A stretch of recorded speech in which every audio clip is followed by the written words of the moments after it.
Live from New Delhi, you're watching DD India News Hour, India's voice to the world. I'm Tanvi Taneja. Coming up in the next hour. Donald Trump's showdown with the judiciary in the spotlight as US judge orders Trump officials to testify about efforts to return wrongly deported man to El Salvador, says no evidence that government tried to secure his return. Amid escalating trade tensions with China, Donald Trump says next step on any progress in negotiations related to trade must come from China. Trump orders national security tariff probe on all critical mineral imports. White House seeks Harvard's apology, even as US escalates action against the educational institution, threatens to strip its tax-exempt status if it doesn't submit to wide-ranging government oversight. Humanitarian crisis deepens as Sudan's civil war enters third year. Paramilitary RSF and army declare rival governments. G7 calls for immediate and unconditional ceasefire in Sudan. And India slams Pakistan's remarks on Waqf Act as motivated and baseless, asks it to look at own a missile record with regard to rights of minorities.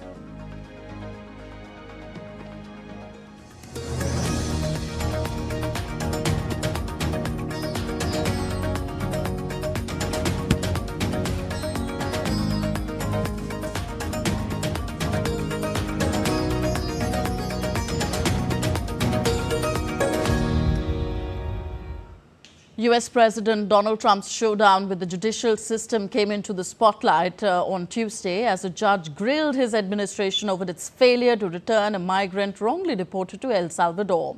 US District Judge Paula Shinis demanded US officials provide documents and answer questions under oath about what it had done to secure the return of Kilmar Abrego Garcia.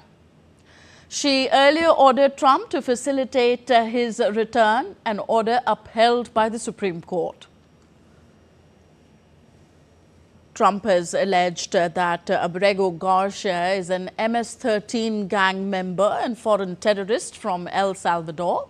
Garcia's family continues to proclaim his innocence, and Judge Paula Shinis has said that she had seen no evidence that Abrego Garcia was a gang member. Now, lawyers have accused the Salvadoran government of denying access to over 200 Venezuelans deported by the US and claim that they have been unable to contact their clients whose identities were obtained through leaks. Human Rights Watch stated that there is no official list of detained Venezuelans and families have not received any information about their whereabouts from the Salvadoran or US authorities. The group called on the Salvadoran government to confirm who is being held, disclose the legal grounds for their detention, and grant them contact with the outside world. President Nayib Bukele's administration has not addressed these allegations. Under a March agreement, 238 Venezuelans were sent to El Salvador's terrorism confinement center during a US immigration crackdown. Meanwhile, relatives of the deported migrants marched to the government palace in Caracas, demanding updates about their loved ones. The US is paying El Salvador $6 million to hold Venezuelan deportees and others accused of being involved in gangs. However, the attorneys and relatives are denying gang affiliations, while concerns are rising over the detainees' due process rights and the harsh conditions in the mega prison of Secot.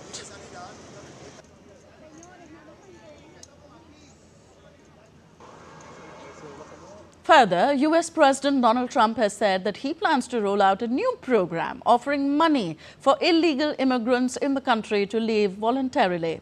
Trump said such a self-deportation program would include some financial assistance and the prospect of re-entering the country later legally. Trump has vowed to deport record numbers of migrants in the US illegally and has tested the bounds of US law to increase arrests and deportations. We're going to have a self-deportation program. What are we going to do? We're going to give them a stipend. We're going to give them some money and a plane ticket. And then we're going to work with them. If they're good, if we want them back in, we're going to work with them to get them back in as quickly as we can. And India's Akshay Dongre joins us live on the story now. Akshay, US faces a clear showdown between its judicial and executive branches over Abrego Garcia's deportation. Where is all this confrontation between the US administration and judiciary headed? And what Tanvi, I cannot hear you. Can you repeat your question? Yeah, of course. I cannot hear you at all. Okay, so this confrontation between the judicial and executive branches of the US over Abrego Garcia's deportation, what does it all show? There is still some audio problem, I guess. I would request the PCR to check the audio problem because I cannot hear you. Okay, Akshay, we'll try and connect to you in a while. Let us fix that problem at our end. For now, let's move on to... Akshay, can you hear me now? Anyway, let's try and connect with Akshay in a moment. US President Donald Trump has signaled his willingness to engage in a trade deal with China, but with a key condition. White House Press Secretary Caroline Leavitt on Tuesday revealed that Trump is waiting for Beijing to make the first move, citing the president's statement earlier in the day.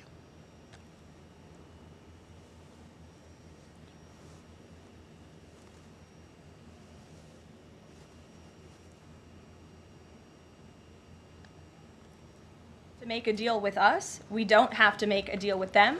There's no difference between China and any other country except they are much larger. And China wants what we have, what every country wants, what we have, the American consumer. Or to put it another way, they need our money. So the president, again, has made it quite clear that he's open to a deal with China, but China needs to make a deal with the United States of America. Meanwhile, Chinese President Xi Jinping arrived in Malaysia on Tuesday for a highly anticipated state visit that comes as Beijing fights an escalating trade war with the United States. Xi said that he expected to use his visit as an opportunity to further deepen the bilateral traditional friendship and strengthen political mutual trust. Xi embarked this week on a Southeast Asia tour that has already taken him to Vietnam and will also include Cambodia, with Beijing trying to position itself as a stable alternative to US President Donald Trump's punitive tariff regime. The Chinese leader touched down at the airport in the Malaysian capital Kuala Lumpur on Tuesday, where he was greeted by Prime Minister Anwar Ibrahim. Malaysia is the second leg of Xi's current 5-day, 3-nation Southeast Asia tour. China has remained Malaysia's largest trading partner for 16 consecutive years.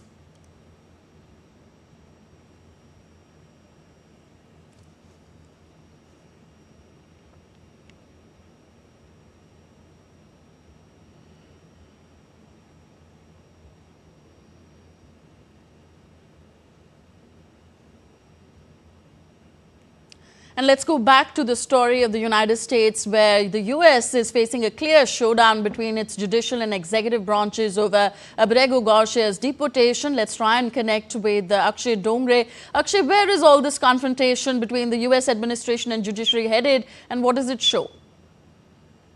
Well, Tanvi, if you look at the Supreme Court and the judicial system of the United States of America, it is one of the strongest judiciary in the entire world. Usually we have seen that any kind of confrontations that have happened between the judiciary and the legislature have not, and the executive as well, have not been pretty tight, because we have seen that all of these wings of the government are working independently in nature. And in fact, if you talk about judiciary, it has its own strengths, it has its own checks and balances, and that's perhaps the reason why the Supreme Court of the United States of America is perhaps one of the most powerful institution in the country as well. And if you look at this showdown that's taking place between the Trump administration and the judiciary, it's not new. It has happened before as well. In the last administration of Donald Trump, similar kind of tussle had happened, but we saw that after a point in time, the Trump administration had to accept the decisions of the Supreme Court, certain decisions that were controversial in nature when it comes to immigration, when it comes to many other things that the Trump administration was arbitrarily putting as far as the people are concerned, as well, along with the rules. So clearly, we are again seeing a rift between the judiciary and the Trump administration. Earlier, we have also seen that many of the financial institutions of the United States have had, when we talk about Federal Reserve, it also had a rift with the Trump administration, where Donald Trump had been directly asking the head of the institution to cut the repo rate, cut the interest rates. These kind of tussles are more visible because of the outspoken nature of the Trump administration, and clearly it's not a good sign for the government of the United States to have a tussle with the most strong, most powerful body of the country, especially at a point in time when they are making rapid decisions and will need support of the judiciary as well. Okay, Akshay, talking a bit more of Trump's plans for this self-deportation program where he's proposed giving stipends to migrants living illegally. Do you think it will find consonance in America? Well, it's not a new system, Tanvi. It has happened in other countries as well. In fact, even Sweden and other countries, there are many countries that are now offering stipend to people, money to illegal immigrants to self-deport themselves so that they can go back to their countries and start a new life. That's perhaps one of the ways which is being explored as far as the deportations and combating illegal immigration is concerned. But when it comes to the United States of America, people are spending huge chunks of money. You know, nobody just enters the United States.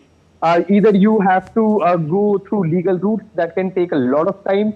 And if you're going through illegal routes, then clearly, if you're not living on the border towns of America, like Mexico, where you can just cross the border and then, enter the country, you really have to put in a lot of money to fly through illegal routes and then use illegal middlemen to try and who will help you try and cross the United States. So you're already spending money. So it seems unlikely that people will be willing to go back to their own countries after spending, huge sums of money to enter illegally.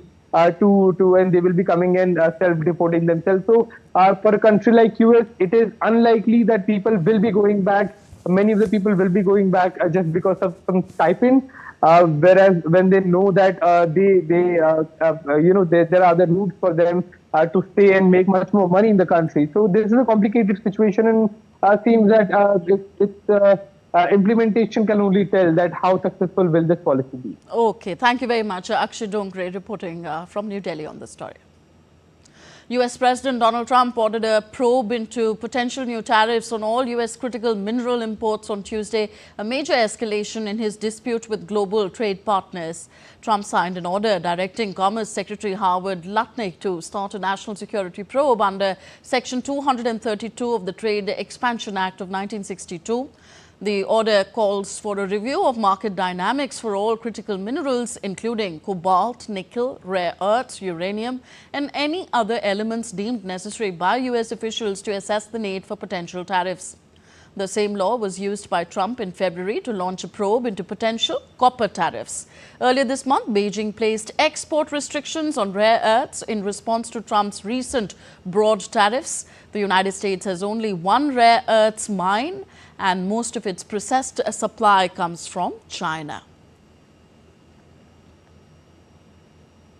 Now on to the Trump administration standoff with Harvard. US President Donald Trump has intensified his clash with elite US universities, targeting Harvard with threats to revoke its tax-exempt status unless it accepts sweeping federal oversight. The move follows accusations of Harvard tolerating anti-Semitism amid pro-Palestinian protests. Trump's administration froze $2.2 billion in funding, halting critical research. Unlike other institutions that have complied, Harvard defiantly refused to negotiate its independence. President Alan Garber vowed to protect constitutional rights, declaring the university will not be, quote, taken over. Trump posted that Harvard must be taxed like a political entity. US President Donald Trump has demanded, in fact, an apology from Harvard University.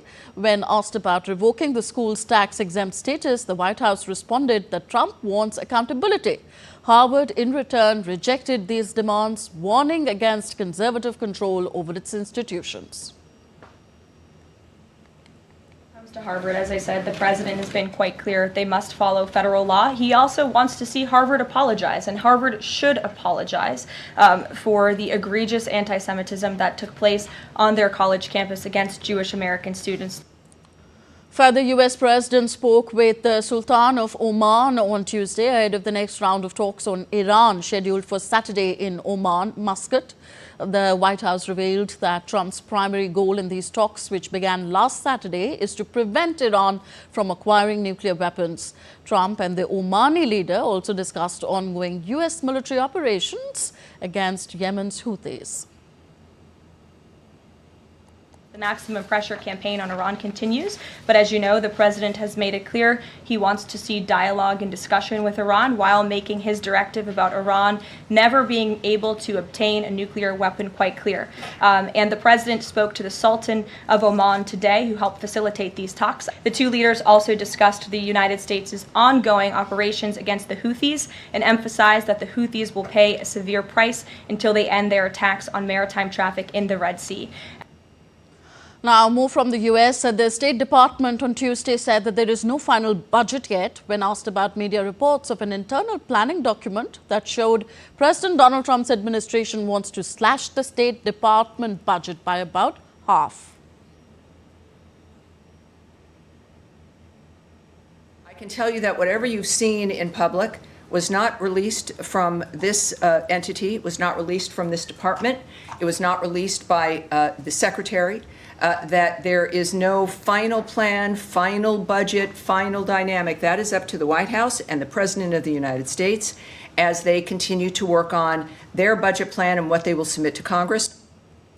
Now, measles outbreak is surging across the United States. Over 561 cases of measles were reported in Texas on Tuesday alone. 58 patients have been hospitalized due to complications from measles. Health officials across the United States are raising alarm as a major measles outbreak spreads rapidly, with Texas at the center of the crisis. This has been the largest measles outbreak in 30 years. In response, a vaccine clinic has opened in Lubbock to provide free immunizations and testing for residents. The US government has sent 7 public health experts to Texas to support local response efforts. Health officials are urging families to ensure that their children are vaccinated. In the U.S. state of Texas in Dallas, panic erupted at the Wilmer Hutchins High School on Tuesday afternoon following a reported shooting.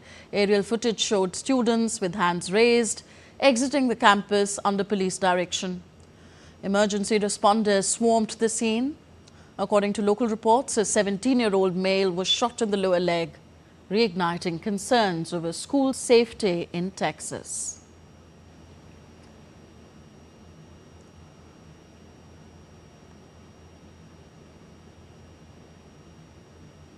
U.S. Secretary of State Marco Rubio hosts Jordan's Prime Minister and Defense Minister Jafar Hassan at the State Department in Washington, D.C. Marco Rubio and Jordanian Prime Minister Jafar Hassan discussed on Tuesday ways to expand economic cooperation and increase investments between the two countries.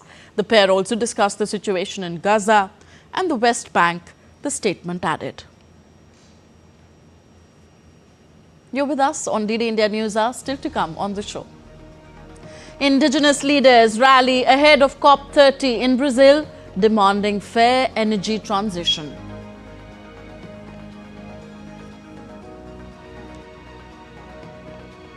A severe sandstorm hits Basra in Iraq, triggering health crisis amid growing climate vulnerability. And night curfew continues in Nepal's Birgunj after violent clashes were reported during the Hanuman Jayanti procession.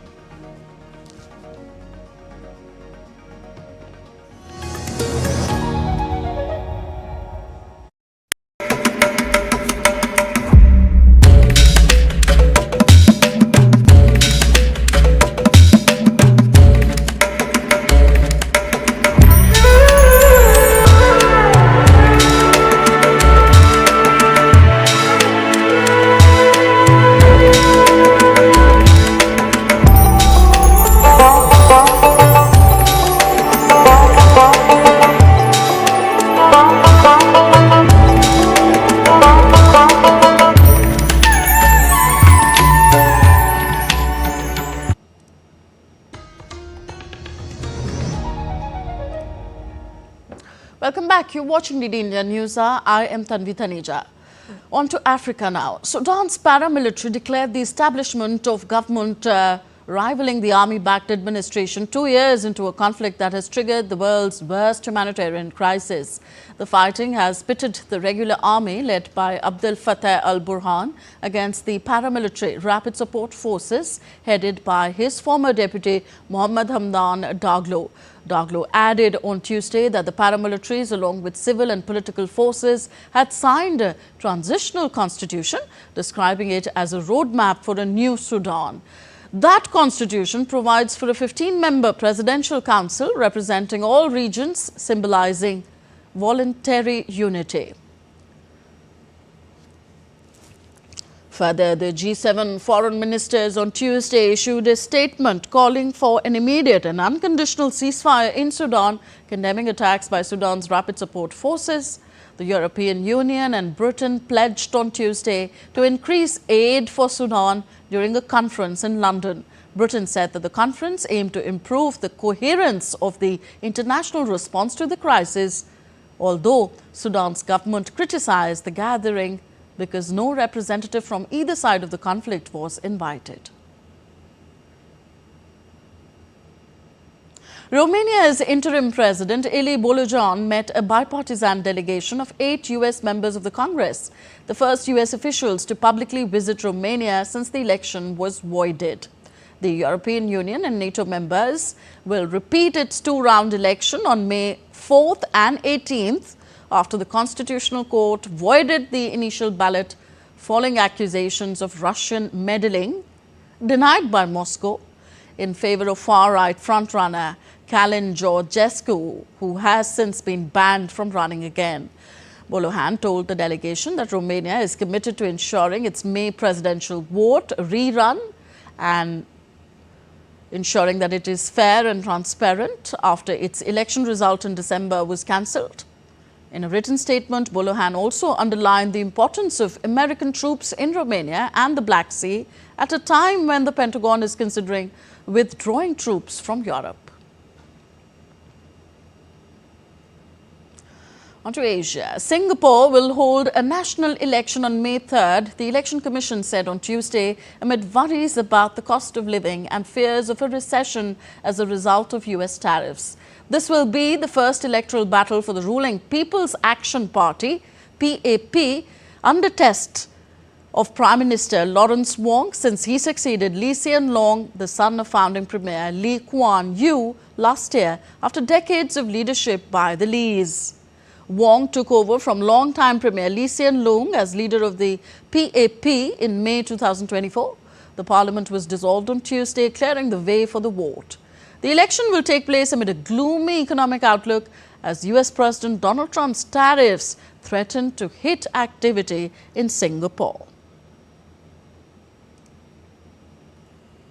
Peru's former president, Ollanta Humala, has been found guilty of money laundering and was sentenced to 15 years in prison. A court in the capital Lima said that Humala had accepted illegal funds from the Brazilian construction company Odebrecht and the Venezuelan government for 2 presidential campaigns to bankroll his election campaigns in 2006 and 2011.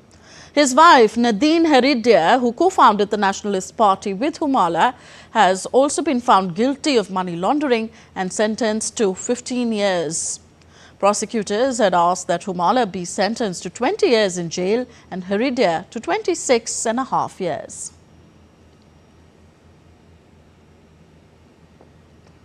After a trial lasting more than 3 years, the court gave its long-awaited verdict on Tuesday.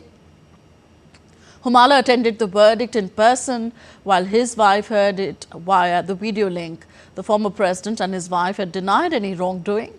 Humala, a former army officer who led the country from 2011 to 2016 and 2022, became the first ex-president of Peru to go on trial in the Odebrecht corruption scandal that has also seen 3 other former presidents being charged.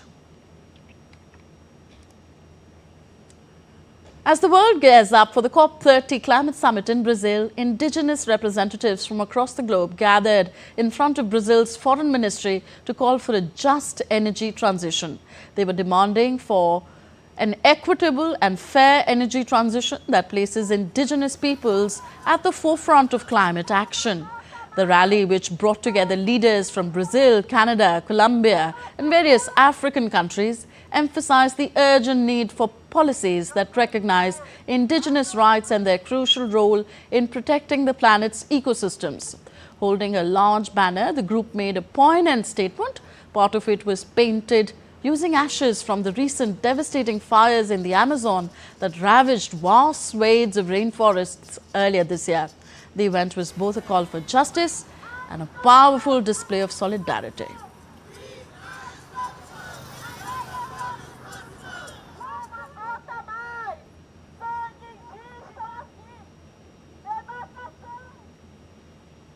A severe sandstorm hit parts of Iraq's Basra at night, causing poor visibility. Satellite imagery showed a sandstorm charging through West Asia on Monday.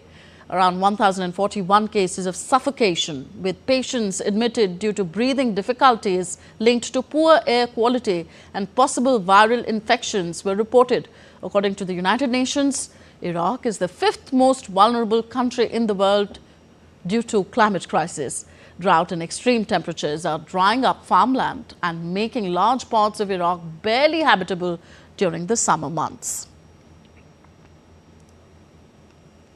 The curfew imposed in Nepal's Birgunj continues following violent clashes during a Hanuman Jayanti procession. The curfew was imposed after dozens of people, including policemen and residents, were injured when stones were reportedly pelted at the religious gathering, triggering a confrontation between groups. A prohibitory order has been imposed banning any kind of gatherings, meetings, processions and demonstrations with effect from April 14th until further notice. Those violating the order will be taken into custody and action will be taken according to the law. Birgunj is a border town in Nepal that generates the highest revenue as a municipality, as significant trade between India and Nepal takes place through Birgunj. And next we take a look at other stories making news around the world. Bolivian police seized 2.5 metric tons of cocaine valued at $7 million during drug busts between April 5th to 9th.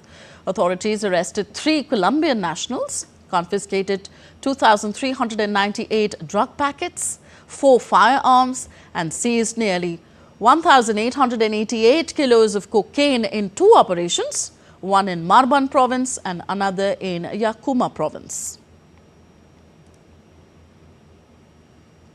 Meerkats at the Gelsenkirchen Zoo were thrilled to find mealworms inside Easter eggs during a special hunt on Tuesday. The eager animals happily searched for treats, sometimes getting their heads stuck inside the colorful eggs. While the eggs weren't appealing to humans, the meerkats loved their successful hunt, especially for mealworms, their favorite food.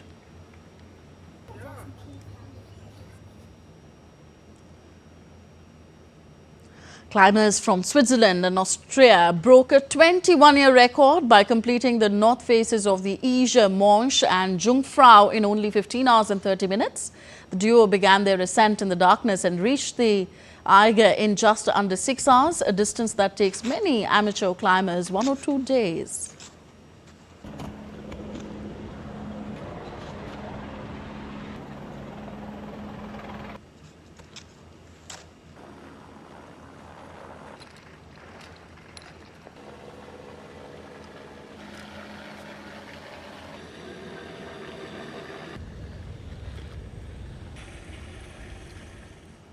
Quite a resilience it takes. Still to come on DD India News Hour. India renews strong call for UNSC reforms, urges concrete timelines and inclusive representation. India expected to experience above average monsoon this year, says India's Met Department. And the Indian temple town of Samayapuram near Tiruchi soaked in religious fervour for the Chittirai festival.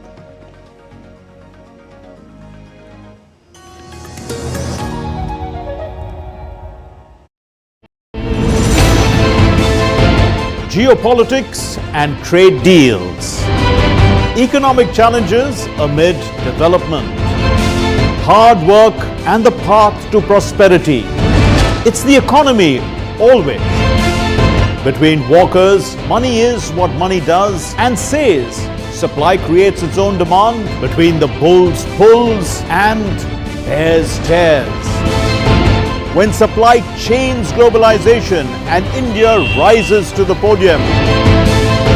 We'll get you centered with the economic brief at 8 p.m. every Thursday on DD India.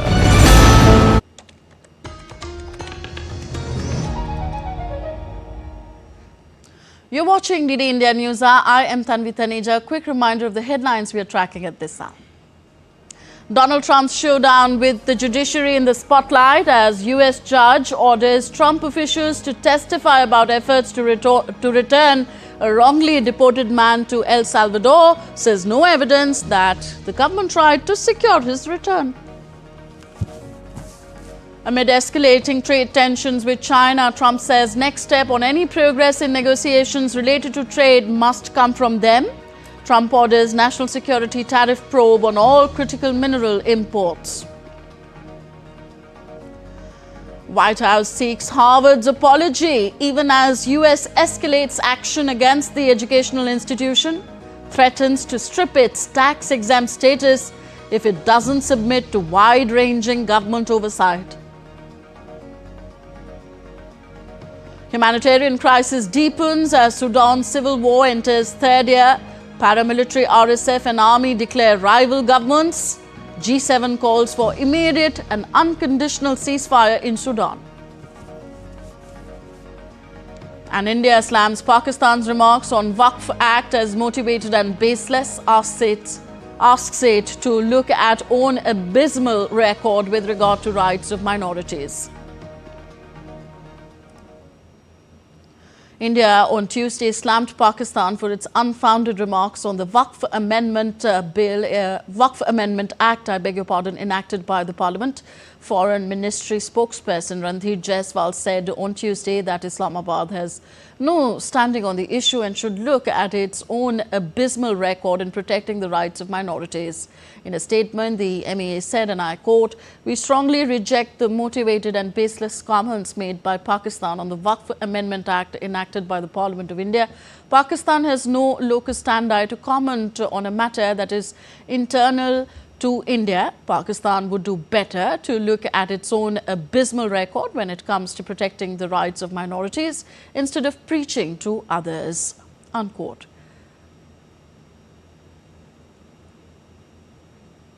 Waqf Amendment Act was passed by Parliament on April 4th and got the President's assent a day later. Prime Minister Narendra Modi has said that under the new Waqf law, land or property belonging to tribals cannot be touched by the Waqf board. Poor Muslims and Pasmanda Muslims will get their fair rights, said the administration. And DD India's Amritpal Singh joins us on the story. Now, Amrit, India has rejected Pakistan's remarks on the Waqf Act. Well, it's not the first time Pakistan is commenting on the internal affairs of India. That's right. Pakistan has done this a number of times when it comes to issues especially related to Indian Muslims. India's internal to India, and Pakistan has no locus standi on commenting on affairs of Indian Muslims.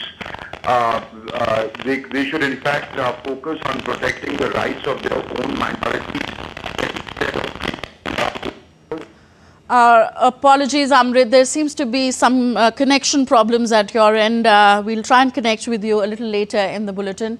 Well, India has yet again strongly advocated for reforms of the UN Security Council, aiming for a more equitable and representative global body. In this regard, permanent representative of India to the United Nations, Parvateni Harish delivered the statement of G4 at the intergovernmental negotiations on the Security Council reforms focused on size and regional representation. He stressed that geopolitical realities warrant a review of UN architecture, saying commencement of text-based negotiations and linking ambitious timelines with concrete outcomes are the need of the hour. Those opposed to text-based negotiations do not seek progress on reforms. Second, an argument that an expanded and reformed Security Council would not be efficient is an attempt to stall real reforms. A reformed council with appropriate working methods and accountability mechanisms would be equipped to function effectively and deliver meaningfully on pressing global issues. Third, a consolidated model that does not cover expansion in both the permanent and non-permanent categories would not achieve the purpose of reform, further entrenching the status quo. And finally, attempts to introduce new parameters such as religion and faith as basis for representation in a reformed council runs completely counter to regional representation, which has been the accepted basis for representation in the United Nations. And India has slammed the remarks made by Islamabad on the Waqf Act. Let's go back to our correspondent Amritpal Singh on the story. Amrit, India has rejected Pakistan's criticism of the Waqf Act. You were telling us that it's not the first time that Pakistan has commented on the internal matters of India. That's right, and India's response has been consistent, Tanvi, that this is a matter internal to India. They have no locus standi on commenting on matters which are related to India or Indian minorities. They should look at how they treat their own minorities and their record on that. Basically, it started with this particular thing started with the Pakistan Foreign Office spokesperson Shafqat Ali Khan last Thursday saying that this is an infringement, the act passed by Parliament is an infringement on the religious and economic rights of the Indian Muslims, and it usurps the property rights of the Indian Muslim community, and there is growing majoritarianism in India. So these were unpalatable remarks made by Pakistan, to which India strongly saying that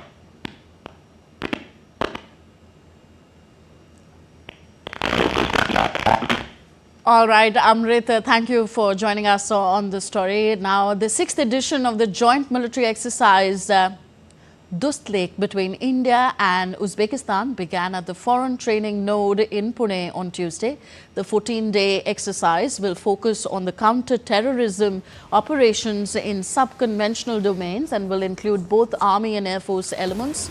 It brings together contingents from the Indian Army and the Uzbekistan Army to enhance collaboration and strengthen bilateral military cooperation. Exercise Dost Lake, which means friendship in Uzbek, is an yearly event conducted alternatively in India and Uzbekistan. The 2-week-long activities focus on high degree of physical fitness, joint planning, joint tactical drills, and special arms skills.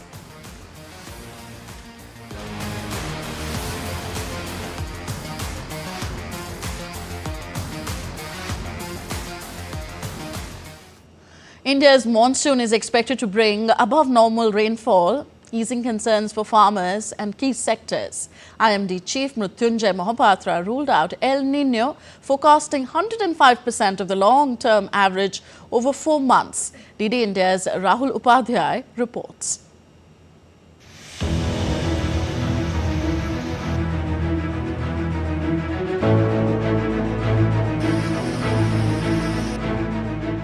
India is set to experience above normal rainfall this monsoon season, the Indian Meteorological Department, or the IMD, said on Tuesday.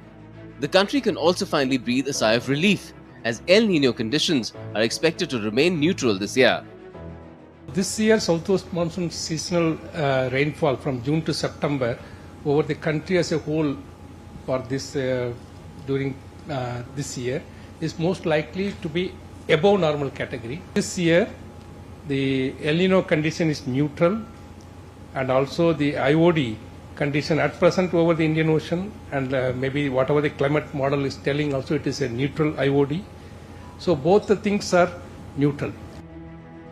IMD Chief Mrutyunjay Mohapatra revealed that cumulative rainfall during the 4-month monsoon season from June to September is estimated to be 105% of the long period average of 87 centimeters.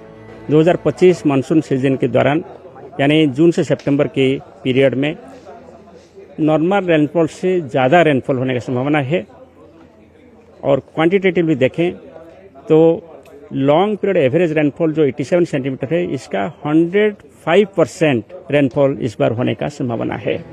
The absence of El Nino conditions historically linked to below normal monsoon rainfall comes as welcome news for a country already enduring intense heat waves. Let's understand how El Nino and La Nina affect global weather patterns. El Nino and La Nina are two important weather patterns that can change the climate across the globe. El Nino leads to warmer ocean temperatures in the central and eastern Pacific, while La Nina causes cooler temperatures. Both El Nino and La Nina can change weather patterns around the world, causing extreme weather like floods and droughts. El Nino and La Nina affect trade winds, which are important for weather and ocean currents. The monsoon remains the lifeblood of India's agricultural sector, which sustains nearly 42.3% of the population and contributes 18.2% to the GDP. However, April to June is expected to see a significantly high number of heat wave days, posing risks to power grids and water supply. As climate scientists highlight an alarming trend, fewer rainy days but heavier rain events, the focus must shift to sustainable water management, disaster preparedness and climate-resilient infrastructure. Rahul Upadhyay's report for DD India. And next we take a look at other stories making news in India. The temple town of Samayapuram near Trichy soaked in religious fervour as devotees in large numbers pulled the decorated car of the Arulmigu Mariamman temple as part of the Chittirai festival. Devotees from Tiruchi and other districts began to converge at Samayapuram from Monday evening onwards for the car festival that is held in the Tamil month of Chittirai. The festival began on April 6th with the ceremonial flag hoisting, followed by daily processions featuring the idol of goddess Mariamman on various vahanams or vehicles. Under the leadership of Prime Minister Narendra Modi, the government of India is fully committed to establishing new dimensions in development in Jammu and Kashmir and paving the way for prosperity for the local people. The all-inclusive development in every aspect of public welfare underlines the Modi government's commitment to transform Jammu and Kashmir through positive reforms. Delhi government issued notices to all the schools in the national capital against complaints of exorbitant fees and harassment of parents and students. Chief Minister Rekha Gupta said that no school has the right to harass any parent or child, threaten to expel them from school or increase the general fee. You're watching DD India News Hour, still to come on the show. Republic of Colombia issues global bonds up to $3.8 billion amid fiscal consolidation efforts. American giant Nvidia expects a $5.5 billion hit this quarter as US targets chips sent to China. And in IPL, confident Delhi Capitals host struggling Rajasthan Royals in a crucial clash at the Arun Jaitley Stadium.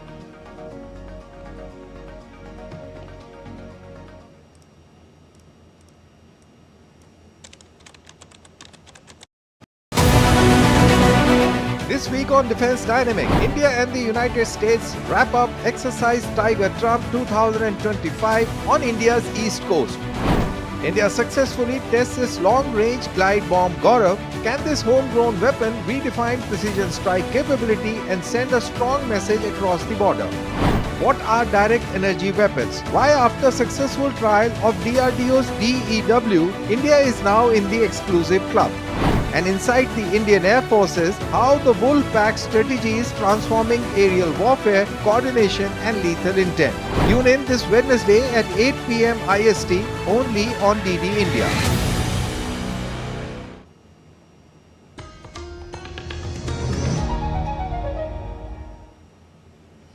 Welcome back. You're watching DD India News Hour. I am Tanvi Taneja. On to some business news now.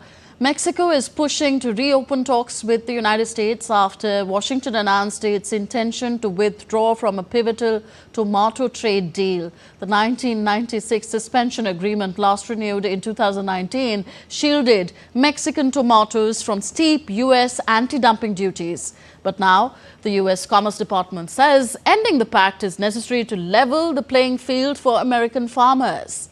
If dissolved, Mexican exporters could face tariffs nearing 20%, driving up prices. Yet, Mexico's Agriculture Minister, Julio Berdeg, says that the U.S. never formally notified the government, only the exporters. According to official figures, Mexico sold $3.339 billion worth of tomatoes abroad last year.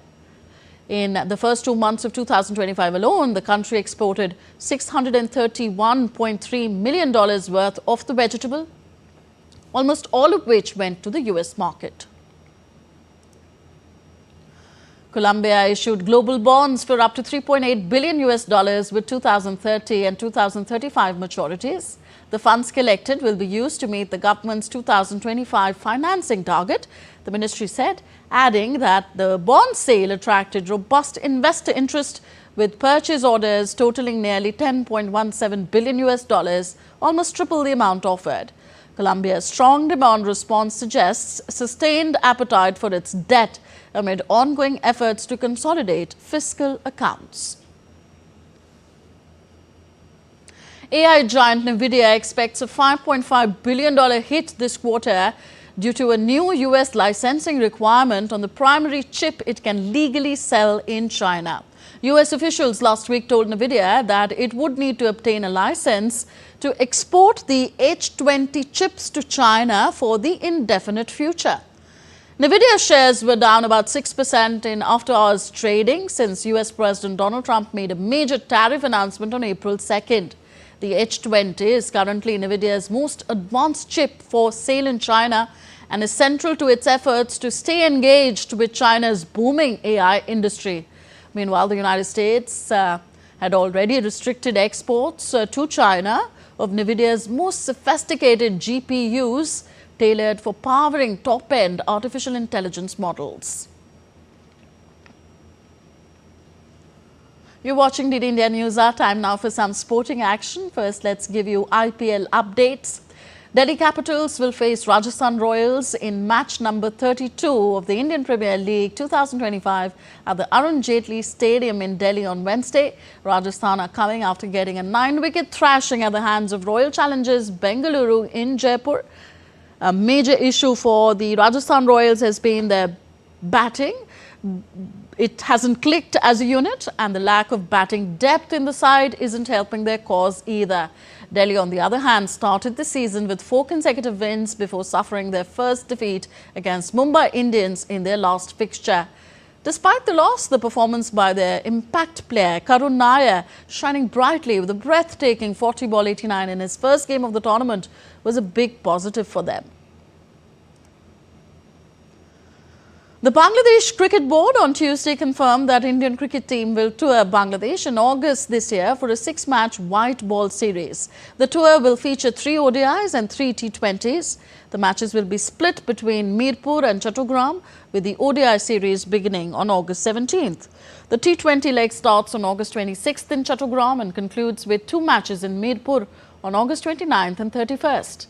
This will also be the first ever bilateral T20 series between India and Bangladesh to be held in Bangladesh. Indian batter Shreyas Iyer has won the ICC Men's Player of the Month award for March 2025, surpassing competitors Jacob Duffy and Rachin Ravindra from New Zealand. Shreyas Iyer amassed 172 runs in 3 matches during March, maintaining an average of 57.33. Iyer played a pivotal role in India's Champions Trophy campaign. He emerged as the top run scorer with 243 runs, contributing significantly to India's success in the tournament.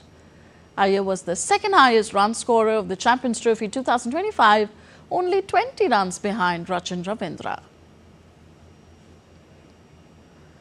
Indian Olympic silver medalist Mirabai Chanu has been elected as the chairperson of the Athletes Commission of the Indian Weightlifting Federation. Mirabai is one of India's most decorated weightlifters, holding multiple national records and historic milestones to her name. At the Tokyo 2020 Olympics, she became the first Indian weightlifter to win a silver medal, marking a watershed moment for the country in this sport. Earlier in 2017, she ended a 22-year wait by becoming the first Indian in over 2 decades to win gold at the World Weightlifting Championships. And before we end this edition of DD India News Hour, we bring for you a short video of Moriyama Shigeru, a Japanese tabla player and teacher at the Vivekananda Center in Tokyo, Japan. Take a look.